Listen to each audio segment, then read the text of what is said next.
Howdy Threadbangers, it's Brooksy again, and I've got a Ho Hautestew on how to make a sweet stocking for the holidays. I'm at my parents' house in Arizona. It's nice and warm, there's no snow, but I gotta do something to make me feel like I'm in the mountains. So come along. Ho Hautestew. Okay, so for this project, you're gonna need, as usual, a button-down shirt, a sweet tie, hot glue gun, and some kind of liner fabric. This is a nice starchy canvas which is going to work perfect, and oh yeah, sewing machine with some sweet stickers on it. Now step number one, go ahead and cut out your stocking pattern. As usual, I do not have a camera person, which makes me feel kind of lonely, which I often relate to doing things like this.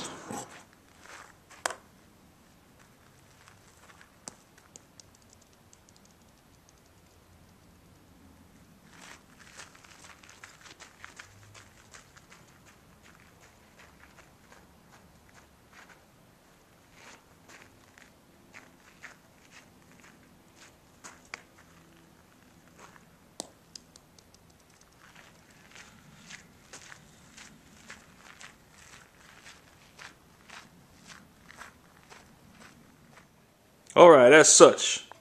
Of course I have not pressed it yet because I'm lazy. I'll do that at the end. Alright, now that you've determined that your supporting fabric is large enough to cover the pattern of the stocking, hem the very top line of the supporting fabric about a ½ inch down, and then sew it wrong sides together along this seam in the shirt. Boring. Okay, one more time to clarify. This is the inside of the back of the stocking. This is the supporting fabric. I've hemmed this line this way. I'm going to sew them together along that seam.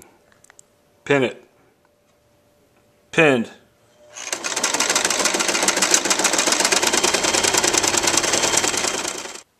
Okay, so I've sewn that interfacing piece to the inside of the back of the stocking.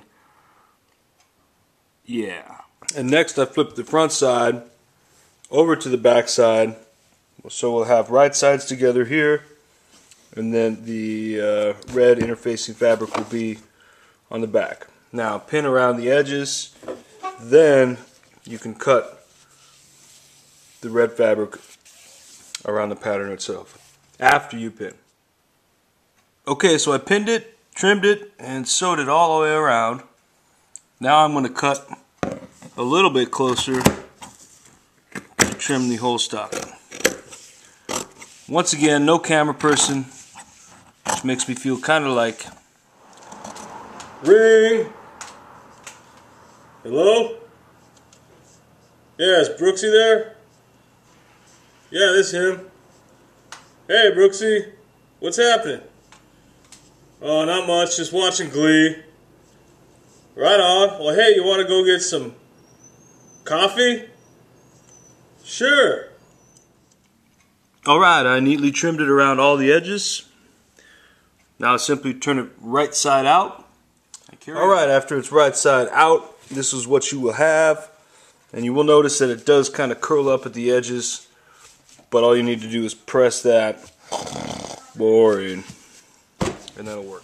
So if y'all remember from the Pert or Shirts video, you had to make a tie. And I told you to have someone else teach you how to do it. But this time I'm going to show you how to do it, okay? So for the stocking, we need about this much length. I'm going to add about 5 inches. Keep my finger there. Left side, big side goes around your left shoulder, little side around your right, across the big side over, under through your elbow, all the way around, up through the V. Oh, it's pulling on my beard, it hurts, ow. And then down. Pull it apart like that, pull the back side up.